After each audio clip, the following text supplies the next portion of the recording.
네, 어떤 사람은 예수님을 구원주라고 부릅니다. 어떤 사람은 예수님을 심판주라고 부릅니다. 뭐가 맞을까요? 둘 다 맞습니다. 사도신경으로 믿음을 고백하잖아요. 하나님 우편에 앉아 계시다가 거기로부터 산자와 죽은 자를 뭐 하러 오신다고요? 심판하러 오시리라. 예수님의 재림에 심판의 성격이 들어 있습니다. 예수님은 둘 다 말씀하셨어요. 나는 선한 목자요 너희는 내 양이다 이렇게 말씀하시면서 뭐라고 하셨는지 요한복음 10장 28절을 같이 읽어볼까요? 내가 그들에게 영생을 주노니 영원히 멸망하지 아니할 것이요 또 그들을 내 손에서 빼앗을 자가 없느니라. 네. 예수님은 우리 목자 되시고요. 우리에게 영원한 생명을 주셔가지고요. 영원히 멸망하지 않게 해주시는 구원주이십니다. 그런데 다른 말씀도 하셨어요. 마태복음 10장 34절 읽어볼까요? 내가 세상에 화평을 주러 온 줄로 생각하지 말라. 화평이 아니요 검을 주러 왔노라. 예수님 무서운 말씀을 하십니다. 검을 주러 왔다. 이 두 가지 상반된 이야기가 나오니까 모순처럼 여겨집니다. 그런데 구원과 심판 이 둘은 사실 같은 겁니다. 아니 잠깐만요. 지금 잘못 들은 게 아니죠. 구원이랑 심판은 완전히 반대잖아요. 그런데 사실 이 둘은 같은 겁니다. 네, 구원과 심판은 한 가지의 일입니다. 자, 이걸 이해하는 건 어렵지 않습니다. 모세의 20번째 시간입니다. 우리는 지난 모세 시리즈 19번 동안 애굽과 히브리 사이에 일어나는 일들을 살펴봤습니다. 자, 애굽은 이집트인데요. 이집트에도 지금도 사람들 살잖아요. 그 사람들이 들으면 기분 나쁠 거라서 계속 애굽 하면은 기분 나쁠 것 같아요. 그래서 애굽하고 히브리를 좀 단어를 바꿔서 생각해 볼게요. 그래서 괴롭히는 자 그리고 이제 괴롭힘을 당한 자라고 생각해 보겠습니다. 요즘 많이 쓰는 단어로 해볼게요. 가해자 그리고 피해자라고 해보겠습니다. 자, 애굽은 가해자입니다. 히브리는 피해자입니다. 그 당시를 얘기하는 겁니다. 제가 구원과 심판은 같은 거라 그랬잖아요. 피해자 히브리 사람들에게 구원은 뭘까요? 가해자로부터 해방되는 겁니다. 해방입니다. 즉 주인께서 재판관께서 가해자를 심판하시는 일이 피해자에게는 구원이 됩니다. 애굽의 심판, 히브리의 구원이 한 사건입니다. 동시에 일어나는 거예요. 자, 히브리 민족의 구원이 가까웠습니다. 이 말은 다른 말로 뭘까요? 애굽의 심판이 가까웠습니다. 자, 우리가 9번의 재앙이 애굽에 내리는 걸 봤습니다. 바로는 아직도 회개하지 않고 완악합니다. 이제 10번째 재앙이 내릴 거예요. 그런데 이 10번째 재앙을요, 성경이 굉장히 길게 기록합니다. 이게 무척 중요한 사건이거든요. 자, 이게 애굽 입장에서는 첫째 아들이 죽는 심판이에요. 무서운 심판이에요. 근데 히브리 입장에서는요, 죽음의 사자가 피를 바른 곳마다 건너뛰어가는 유월절이라는 구원의 역사가 됩니다. 그리고 이 유월절 사건은 예수님의 십자가 사건과 굉장히 닮아 있습니다. 이걸 좀 어려운 말로 예표한다라고 하는데요. 유월절 어린 양의 죽음은 예수님의 대속의 죽음을 예표합니다. 그림자라는 말도 쓰는데요. 모세 10번째 시간에 십보라가 모세를 피난편이라고 고백한 사건에서 그때 잠깐 얘기했었죠. 이 피난편 사건은 유월절 사건의 그림자가 된다. 그리고 유월절 사건은 십자가 사건의 그림자가 된다. 아주 단순화시켜 보겠습니다. 자, 피난편은요, 십보라가 아들의 포피를 베어다가 모세의 발인지 천사의 발인지 갖다 댔어요. 근데 그 발에 피가 묻었습니다. 그 피를 보고 죽음의 사자가 놓아준 거예요. 자, 피를 보고 죽음의 사자가 놓아줬어요. 유월절은 어린 양을 잡았어요. 피를 문선주와 임방에 발랐어요. 그 피를 보고 죽음의 사자가 건너뛰어갔어요. 예수 그리스도의 십자가, 그 어린 양, 유월절 어린 양이 되셔서 돌아가신 예수님의 대속의 죽음은 그 피가 우리를 덮어주시고 우리를 감싸주십니다. 그리고 우리가 이제 성만찬 때마다 이것은 그리스도의 피입니다 라고 하면서 그리스도의 피를 마시면서 주님을 기념합니다. 그 피가 우리에게 있습니다. 이 피를 보고 죽음이 힘을 쓰지 못합니다. 아까 우리가 찬송했어요. 예수 그리스도의 보혈 능력이 있도다. 예, 그 피의 능력으로 죽음이 우리에게 힘을 쓰지 못합니다. 그래서 우리는요, 부활해서 영원한 생명을 살아가게 됩니다. 자, 우리는 그리스도인입니다. 기독교를 아주 단순화시켜 볼까요? 하나님은 사랑이십니다. 그리고 기독교의 핵심은 사랑입니다. 그 사랑이 명백하게 드러난 사건이요, 십자가에 달리신 예수님의 대속입니다. 그런데 이걸 조금 더 잘 이해하려면 유월절을 알아야 됩니다. 그래서 이 다른 9가지 재앙은 성경이 이렇게 쭉쭉쭉 넘어가면서 기록하는데요, 유월절에 대해서는 출애굽기 11장 전부, 12장 전부, 그리고 13장 거의 전부를 할애해서 쓰고 있어요. 말씀하고 있어요. 왜 여기를 막 자세히 하면 여러분이 되게 힘들어 하실 것 같고, 그리고 출애굽기도 아예 안 끝날 것 같고, 그래서 저는 오늘 이 12장의 일부분 내용을 축약본으로 해서 이 10번째 재앙의 핵심만 말씀드리려고 합니다. 10번째 재앙은요, 장자의 죽음입니다. 아비벌 어느 날 밤에 죽음의 사자가 애굽의 첫째 아들들을 다 죽인 것입니다. 가해자는요, 피해자의 아픔을 무시하고 가해를 저질러 왔습니다. 그런데 가해자가 피해자의 아픔을 헤아리는 경우도 있습니다. 똑같은 아픔을 당해보면 그게 얼마나 아프고 괴로운 일인지 알 수 있습니다. 왕따를 주도해서 왕따시키던 친구는 자기가 왕따를 당해보면 그게 얼마나 무시무시하고 두렵고 죽고 싶은 일인지 알게 됩니다. 애굽은요, 자기 세력을 계속 유지하고 더 키우고 더 부강하게 하기 위해서 히브리 사람들에게 어떤 일을 저질렀냐면, 아들이 태어나면 나일강에 던지라고 했습니다. 던져서 죽이라고 했습니다. 수많은 히브리의 아들들이 죽었습니다. 바로는 그 눈물소리에 아랑곳하지 않았습니다. 그런데 바로는 10번째 재앙이 내리니까요, 그 아픔을 알게 되었습니다. 사실 애굽은 첫째 아들만 죽었죠. 근데 히브리는 아들이 태어나면 뭐 첫째든 둘째든 다섯째든 모두 죽었기 때문에 히브리 아픔이 더 크다라고 할 수 있습니다. 그러나 첫째 아들이 죽은 것만으로도 바로는 히브리 사람들이 겪었던 아픔을 느끼게 되었습니다. 이거는요, 참을 수 있는 일이 아니었습니다. 완전히 무너지는 겁니다. 웬만한 일에는 눈 하나 깜짝하지 않던 바로, 그 9개의 재앙이 와도 완강했던 바로는 이 일에 완전히 무너져서 이스라엘 백성들에게 여기를 나가라 이렇게 말합니다. 근데 바로가요, 이스라엘 백성들한테 처음 나가라고 한 게 아니에요. 조건을 붙였었어요. 이랬었죠. 나가라. 근데 성인 남자들만 나가라. 그랬었어요. 근데 그러면 애들을 놓고 가면 다시 올 거 아니에요. 그러니까 성인 남자만 놓고 나가라고 했는데, 그런데 재앙이 더 크게 왔어요. 그러니까 이제 바로가 그러면 아이들까지도 데리고 가라. 근데 가축만 남겨두고 이랬습니다. 가축만 남겨두고 가라 그랬었는데, 이제는 이 아들의 죽음, 자기 아들의 죽음 앞에서 바로는 완전히 무너졌습니다. 출애굽기 12장 31절 읽습니다. 밤에 바로가 모세와 아론을 불러 이르되, 너희와 이스라엘 자손은 일어나 내 백성 가운데서 떠나 너희의 말대로 가서 여호와를 섬기며, 32절 읽습니다. 너희가 말한 대로 너희의 양과 너희의 소도 몰아가고 너희를 위하여 나를 위하여 축복하라 하며. 그러니까 지금 가축이고 뭐고 다 데리고 나가라 이렇게 말하고 있는 거예요. 근데 그 와중에 또 이상한 말도 합니다. 나를 위해 축복하라. 이 말은 뭘까요? 바로도 알고 있는 겁니다.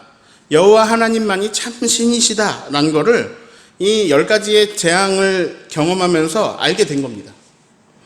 자, 우리가 오늘 읽은 말씀은요, 이 10번째 재앙이 일어나기 전에 하나님이 모세를 통해서 이스라엘 자손한테 뭘 시키시는 부분의 말씀입니다. 자, 뭘 시키셨는데, 이 시키시는 일이 많아서 좀 요약해서 말씀드릴게요. 5개로 요약할게요. 첫 번째, 어린 양을 잡아라. 흠 없는 것, 1년 된 수컷으로 잡아라. 근데 양이 없으면 염소도 가능합니다. 자, 그리고 잡아서 뭐 이제 더 자세히 말하면 한 가정에 한 마리, 아니면 가족이 조금 수가 적으면 여러 가정에 한 마리, 뭐 이렇게 잡아라 하셨어요. 그리고 이제 그걸 구워 먹고, 고기를 구워 먹고 피는 임방과 문설주에 발라라. 반드시 다 먹어야 되고, 날이 오기 전에 다 먹고 만약에 남은 게 있으면 불태워버리라 이렇게 하셨습니다. 그리고 이제 무교병. 무교병은 누룩을 넣지 않은, 그러니까 부풀지 않는 떡입니다. 그리고 쓴 나물을 같이 먹어라. 그리고 먹을 때 복장을 말씀해 주셨어요. 허리에 띠를 띠고 발에 신을 신고 손에 지팡이를 잡고 급히 먹어라. 그리고 다섯 번째로 이것을 매년 반복해서 지키고 후대에도 가르쳐주고 후대 사람들도 이것을 지키게 해라. 이 다섯 개를 말씀하셨어요. 자, 무교병은요, 누룩이 안 들어가서 부풀지가 않아서 맛이 없습니다. 자, 쓴 나물은 쓰니까 맛이 없죠. 이걸 매해마다 먹으래요. 아니, 왜 고통스럽게 이걸 왜 먹으라 하시지? 자, 그러면 자녀들이 물어볼 겁니다. 아, 이거 왜 맛없는 거 먹어요? 아, 복장은 왜 이래요? 좀 편하게 먹지. 왜 지팡이 잡고, 왜 신발 신고, 아니, 허리띠 왜 메고 먹어요? 아, 그리고 좀 천천히 뭐 대화하면서 이렇게 먹지. 아, 왜 이렇게 급하게 먹어요? 그러면 이제 이야기가 시작되는 거죠. 우리 조상들이 애굽에서 430년 동안 노예 생활을 하고 학대당했는데 하나님께서 강하신 능력으로 애굽에서 탈출시켜 주셨어. 애굽 사람들의 집에는 죽음의 사자가 첫째 아들을 다 죽였는데 문설주에 양의 피를 바른 집은 죽음의 사자가 건너 뛰어갔어. 유월했어. 애굽 왕의 아들이 죽으니까 애굽 왕이 우리 조상들을 애굽에서 쫓아냈어. 근데 그게 너무 급박해가지고 반죽이 부풀기도 전에 빵을 구워야 했고 언제라도 애굽에서 떠날 수 있도록 신발을 신어야 했어. 하나님께서 우리를 애굽에서 건져주셔서 하나님 백성으로 삼아주셨어. 하나님은 우리를 사랑하셔서 우리와 관계를 맺고 싶어 하셔. 우리를 고통에서 구원하시고 좋은 길로 인도해주고 싶어 하셔. 이렇게 말할 수 있게 되는 거죠. 예, 지금 애굽에 내린 10번째 재앙에 대해서 되게 간단하게 알아봤습니다. 이 재앙은요, 애굽에는 심판이었고 히브리 사람들에게는 구원이었습니다. 하나님의 강한 손은요, 지팡이가 뱀으로 변하는 것부터 시작해가지고요, 뭐 첫째, 둘째, 셋째, 넷째 재앙으로 점점점 강력해지다가 결국 10번째 재앙에 이르러서는 애굽 온 땅이 완전히 다 장례식장이 되는 심판으로 그렇게 임했습니다. 바로는 그 심판에 결국 항복하고 이스라엘을 보내줄 수밖에 없었습니다. 게다가 이스라엘은 빈손으로 나오는 게 아니라 애굽 사람들의 금, 은, 폐물들을 가지고 나왔습니다. 애굽 사람들은요, 자기들 노예였잖아요. 이스라엘 사람들, 자기들 노예였는데 그들을 다시 보기 시작했습니다. 지금 애굽 사람들이 10가지 재앙을 겪었어요. 그러면서 깨달았어요. 그 수많은 애굽의 신들은 아무 일도 하지 못했습니다. 애굽 사람들이 여호와 하나님을 알게 되었습니다. 아, 애굽의 신들은 다 가짜구나. 이분만이 참 신이시구나. 이걸 알게 되었습니다. 그러자 그 참 신을 섬기겠다는 히브리 노예들이 다르게 보였습니다. 그래서 마음이 열렸고요. 그래서 자기가 가진 금과 은과 보화와 폐물들을 이스라엘 사람들한테 막 아낌없이 줍니다. 자, 이스라엘이 구원받고 이제 애굽에서 나오게 되는데요. 그 행렬이 얼마나 큰지 긴지 남자 장정만 60만 명이 되었습니다. 그래서 여성들, 노인들, 어린이들 합치면 200만 명은 될 거라고 추산하고 있습니다. 자, 오늘은 우리가 이 말씀 속에서 이스라엘 사람이 되어보면 좋겠습니다. 지금 이스라엘 사람들은요, 학살당하고 학대당하고 그런 고통이 끝나가는, 지금 구원받고 있는 중에 있습니다. 거의 이제 구원이 다다랐습니다. 만약에 이 구원을 내 힘으로 이루려고 했다면 그러면 나는 어떤 일을 해야 했을까요? 내가 이 애굽에서 구원받으려면 어떤 거 해야 됐을까요? 우선 200만 명이나 되는 히브리 사람들을 설득해야 됩니다. 야, 우리 노예로 살지 말자. 애굽에서 탈출하자. 꼭 해내자. 이거를요, 다 설득해서 200만 명을 다 다르게 생각할 텐데 이 200만 명을 설득해서 한 마음으로 만들어야 됩니다. 그리고요, 이제 바로한테 가서 바로를 설득해야 됩니다. 근데 바로가 설득 당할까요? 절대 당하지 않습니다. 9가지 재앙 당하고도 설득 안 당한 사람은 바로예요. 그럼 어떻게 돼요? 노예 생활만 더 가혹해지겠죠?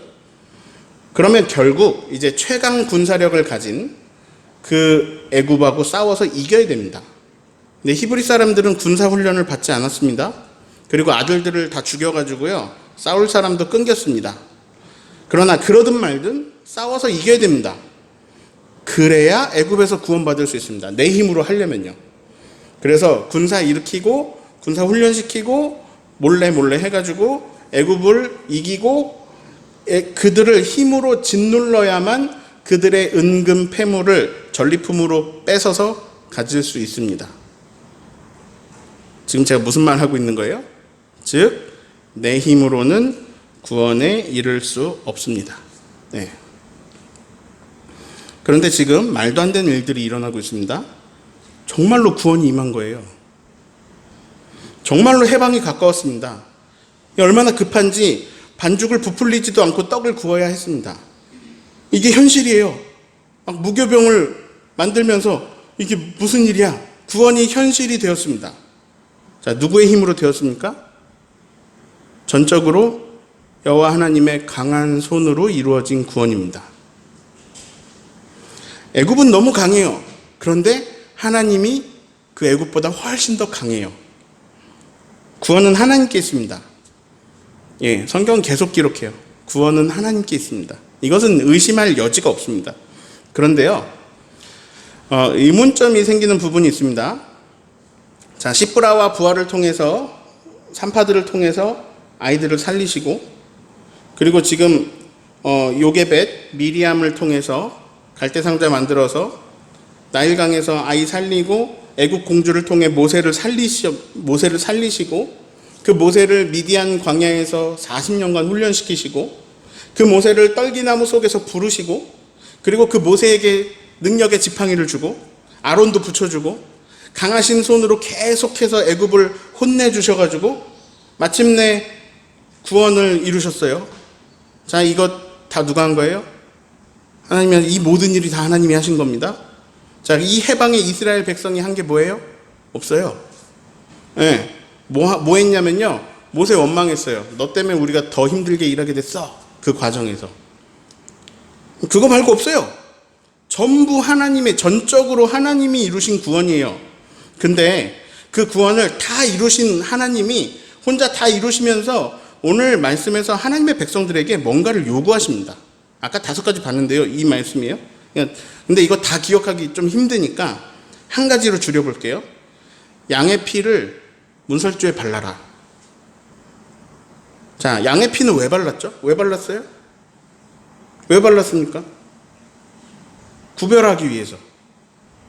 죽음의 사자가요, 피가 없으면 그 집에 들어갑니다. 근데 피가 있으면 건너뛰어가요. 즉, 구별을 위해서 피로 구별이 이루어졌고, 그것은 그래서 그 구별에 의해서 심판이 되기도 하고 구원이 되기도 했어요.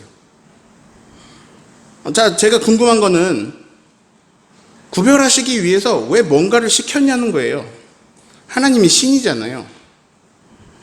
제가 우리 교인인지 아닌지 구별할 수 있거든요. 하나님 신이잖아요. 전지전능하시잖아요. 하나님이 애굽 사람하고 히브리 사람 구별 못 하실까요? 아니요. 지금 여태까지 온갖 기적을 다 일으키고 있는 그 전능하신 분께서 이게 어려운 게 아니거든요. 피 없이 그냥 구별할 수 있으시거든요. 자, 증거를 대볼까요? 4번째 재앙, 파리 재앙부터 이미 구별이 이루어졌어요. 네, 피, 개구리, 이까지는 애굽 온 땅에 다 그 재앙이 내렸어요. 그런데 4번째 재앙, 파리 재앙부터는 그 파리 재앙부터 9째 재앙까지는요, 히브리 사람들이 있는 고센 지방에는, 고센 땅엔 재앙이 안 내렸어요. 이미 애굽과 히브리는 구별되고 있었어요. 히브리 쪽에게는 재앙이 안 왔어요. 출애굽기 중요한 주제 중에 하나가 있었죠. 하나님을 알게 하신다. 하나님을 알게 하신다. 자, 근데 구별된 재앙이 임하고 있어요. 히브리 쪽에 재앙이 없어요. 그러니까 애굽 사람들도 히브리 사람들도 그걸 보면서 명백하게 알게 되는 거죠. 아, 이 재앙은 히브리 사람들의 하나님 여호와께서 일으키고 계시는 거구나. 이거 명백하게 알게 되잖아요. 지금 이 구별되어 내리는 재앙 때문에 재앙을 겪고 있는 애굽 사람도 하나님을 알게 되고, 이 재앙을 피하고 있는 히브리들 사람들도 하나님을 알게 되고, 이 소문을 듣고 있는 주변 국가들도 다 하나님을 알아가고 있거든요. 하나님을 알게 하시거든요. 즉, 문설주에 양의 피를 바르지 않아도 이미 재앙은 구별되어 내렸고요. 구별되어 내릴 수 있다고요. 즉 피를 바르지 않아도 애굽에는 심판이 임하고 히브리에는 구원이 임할 수 있다고요. 그러니까 처음부터 끝까지 다 하나님의 역사로만, 하나님의 권능으로만 구원이 이루어질 수 있는데 하나님이 갑자기 백성들에게 뭔가를 요구하십니다. 이게 다 거의 다 이루어지니까 갑자기 백성들에게 뭔가를 요구하세요. 그게 5가지입니다. 이거 5가지 해라. 자, 제가 오늘 설교 부제목을 이렇게 잡았습니다. 우리도 할 일이 있습니다. 원래는 이렇게 지었어요. 나도 할 일이 있습니다. 근데 잘못된 거예요. 우리가 맞아요. 우리도 할 일이 있습니다. 이건 왜냐하면 혼자 할 수 있는 일이 아니거든요. 자, 지금 여기서 구원은 뭐죠? 가해자로부터 해방되는 거잖아요. 자, 피해자가 가해자로부터 해방되고 가해자는 심판받고 지금 열 번째 재앙이 내리면서 그렇게 되잖아요. 그럼 다 잘 된 거잖아요. 다 잘 됐잖아요. 근데 그것만으로는 부족한 게 있어요. 여러분에게 구원은 뭡니까? 지금 이들에게는 해방인데요. 여러분에게 구원은 뭡니까? 지금 여러분을 괴롭히고 있는 애굽은 무엇입니까? 다들 상황이 다르겠지만 또 거의 비슷할지도 몰라요. 이런 분들 많을 텐데요. 목사님, 저에게 구원은요? 로또 당첨입니다. 복권 당첨되면 저는 이 고통과 어려움에서 구원받습니다. 네, 실제로 나에게 구원은 돈 생기는 거라고 생각이 드는 분들 많으실 겁니다. 왜냐하면 우리가 그만큼 힘겹게 살아갑니다. 자, 어떤 사람이 로또에 당첨됐어요. 세금 떼고 실수령액이 100억이 넘었다고 해요. 이 사람은 40억으로 좋은 집을 샀습니다. 그리고 20억을요, 막 지인들에게 막 뿌립니다. 여기저기 흥청망청 쓰면서 나머지를 전부 더 불리려고 주식에 투자했습니다. 공부도 안 한 사람이 주식에 손을 댔으니 잘 될 리가 없죠. 아주 큰 돈이 휴지가 되어버렸습니다. 이걸 만회해 보겠다고 집을 담보로 더 큰 투자를 했다가 망해가지고 집도 잃고 다 잃었습니다. 결국 복권 당첨되기 전보다 더 비참하게 살게 되었습니다. 왜 그럴까요? 이 사람은 큰 돈을 운용할 수 있는 능력이 없기 때문입니다. 복권 당첨되고 나서 인생이 망가진 사례는요, 너무 많아요. 당첨자들 가운데 너무 많습니다. 이걸 누가 또 조사를 했어요. 근데 말년이 좋은 사람이 거의 없다고 그래요. 자, 누군가 마찬가지입니다. 자기 그릇을 넘어서는 무언가를 얻게 되면 오히려 그것 때문에 넘어질 수 있습니다. 이스라엘 백성들이요, 해방 앞에 있어요. 자, 구원이 임했어요. 해방되면 이제 뭐 할까요? 그들의 인생은 온통 노예 생활입니다. 학대하는 거, 학대당하는 거, 이거밖에 본 적이 없어요. 그들은 자유에 적응하지 못할 겁니다. 서로 학대하고 서로 못 살게 굴 수 있습니다. 자유가 내가 살아온 방식이 아니어가지고 이게 너무 불편해가지고 다시 스스로 노예가 되기를 선택하는 사람도 있을 수 있습니다. 자, 하나님이 이렇게 말씀하셨어요. 바로에게 뭐라 그랬어요? 내 백성을 보내라. 여기서 끝나지 않았어요? 그러면 그들이 나를 섬길 것이다. 하나님은요, 피해자들, 약자들, 이 괴롭힘 당하고 있는 사람들 해방시켜주고 끝, 이런 계획이 아니십니다. 그러면 그 안에서 또 가해자 나오고 또 피해자 나오고 그 안에서 애굽 역할 하는 사람들 또 나올 겁니다. 하나님은요, 그들과 관계를 맺으시고자 했습니다. 그들의 하나님이 되어주고자 하셨습니다. 그리고 무엇이 좋은 삶인지 알려주시고 그 길을 인도해 주시고자 했습니다. 자, 성경에서 이 대목에서 처음 나오는 단어가 있어요. 3절에 아까 나왔는데 온 회중. 이스라엘 온 회중. 이게 3절인데요. 모세와 아론에게 이렇게 말씀하십니다. 이스라엘 온 회중에게 말하여 이르라. 그 온 회중에게 뭐 말하라는 거냐면 이거 5가지 해라, 이거 말하라는 거예요. 여태까지는 히브리는 뭐냐? 히브리 사람들은 그냥 아브라함 후손이에요. 지금 숫자 엄청 많아지고 있잖아요. 왜요? 땅 줄게 후손 줄게 해서 하나님이 후손 줄게를 이루고 계시거든요. 그래서 지금 막 숫자 많아지고 있는 아브라함의 후손 그 이상도 이하도 아니에요. 그런데 이 애굽에서 해방되는 시점에 하나님은 이들을 공동체로 부르십니다. 그냥 개개인의 노예들이었어요. 하나님이 공동체로 부르십니다. 어떤 공동체냐? 하나님의 백성입니다. 하나님의 인도함을 받는 공동체. 애굽처럼 힘의 논리로 그렇게 사는 사람들이 아니라 하나님과의 관계 속에서 하나님의 은혜를 입으며 하나님의 방식으로 살아가는 하나님의 백성. 하나님을 예배하는 공동체. 그런 하나님의 공동체로 부르시는 거예요. 자, 아까 돈 이야기 했으니까요. 일확천금이 우리에게 생기는 것보다 훨씬 더 중요한 게 있습니다. 그게 뭐냐면요. 돈을 다스리는 능력입니다. 우리가 돈을 다스리는 능력. 자, 잘못하면요. 돈을 맹목적으로 쫓아가는 인생이 됩니다. 그리고 막 돈을 따르고 돈을 섬기게 됩니다. 근데 돈을 다스려서 사랑의 도구로 잘 활용할 수 있는 능력이 생겨야 돼요. 돈을 다스려야 돼요. 그리고 그것을 도구로 잘 활용해서 사랑의 방법으로 도구로 잘 활용할 수 있는 능력이 생기면요. 그럼 돈이 많아져도 됩니다. 어떤 분이 저에게 이런 말씀을 하셨어요. 돈은 너무 적어도 안 되고 너무 많아도 안 되고 적당히 있어야 하는 것 같아요. 그래서 제가 그랬습니다. 아니에요. 많아도 돼요. 엄청 많아도 돼요. 학교 세우면 돼요. 아프리카에 병원 지으면 돼요. 돈이 나쁜 게 아닙니다. 돈으로 좋은 일 하면 됩니다. 돈을 다스리지 못하는 게 나쁜 일이 됩니다. 그릇이 크면요, 엄청난 부자가 되어도 됩니다. 그릇이 작으면요, 로또가 당첨된다고 해도 간수할 능력이 없어요. 자, 저에게도 여러분에게도 애굽이 있을 겁니다. 애굽이 있을 거예요. 나를 끝없이 가해하는 애굽, 나를 못살게 굴고 괴롭히는 어떤 결핍, 나를 계속 지옥으로 끌고 가는 결핍. 어떤 사람은 그 애굽이 뭐 외모 컴플렉스일 수도 있고, 어떤 사람은 학벌일 수도 있고, 어떤 사람은 돈일 수도 있고, 어떤 사람은 부모님일 수도 있고, 어떤 사람은 배우자, 어떤 사람은 뭐 종교일 수도 있고요, 어떤 단체일 수도 있고요. 다양합니다. 그 애굽에서 해방되면 어떨까요? 여러분 괴로운 그거에서 해방되면 어떨까요? 너무나 살맛 나겠죠. 그런데요, 해방되면요, 또 다른 애굽의 종살이를 하실 겁니다.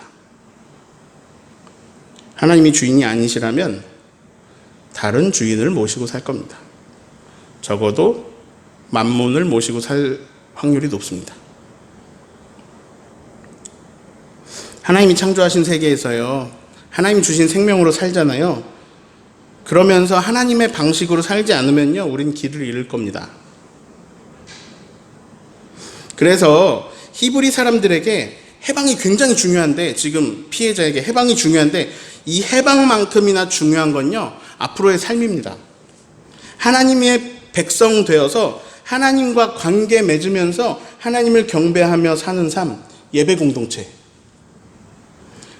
그런데요, 하나님의 백성이 되어서 살려면 뭐가 필요하냐면 하나님의 구원을 잊으면 안 돼요. 사람은 은혜는 물에 새기고 원수는 돌에 새겨요. 원수는 다 기억하는데 은혜는 다 까먹어요. 하나님의 권능을 보면서 처음부터 끝까지 하나님의 권능으로 강권적인, 전적으로 하나님의 강권적인 역사로 해방과 구원을 얻고도 곧 하나님의 손길을 잊을 겁니다. 그래서 하나님은요, 그들을 공동체로 묶으시고 공동 미션을 주십니다. 이걸 같이 기억하게 하시는 거예요. 이 사람 까먹잖아요? 그럼 이 사람이 기억해요. 이 사람이 까먹잖아요? 그럼 이 사람이 기억해요. 공동으로 묶어주는 거예요. 그리고 이걸 반복해서 지키라고 하십니다. 맛없는 빵을 먹어라. 쓴 나물을 먹어라. 신발을 신고 급히 먹어라. 그래서 너희가 얼마나 큰 고통 속에 있었는지, 그 해방되는 날에 얼마나 큰 긴장감에 있었는지 늘 기억해라. 그래야 너희가 산다. 구원을 기억해야 너희가 산다. 하나님이 애굽으로부터 해방될 준비를 다 끝내놓으셨어요. 근데요, 내가 양의 피를 문설주에 안 바르면 죽음의 사자가 우리 집에도 들어와요. 하나님이 나한테 어떤 뭐를 남겨놓으셨어요. 즉 구원의 길이 완성되는 그 길에 우리의 할 영역도 있어요. 자, 양을 다 먹으라고 하셨거든요. 혼자 다 못 먹어요. 온 집안 식구가 열심히 막 먹어야 돼요.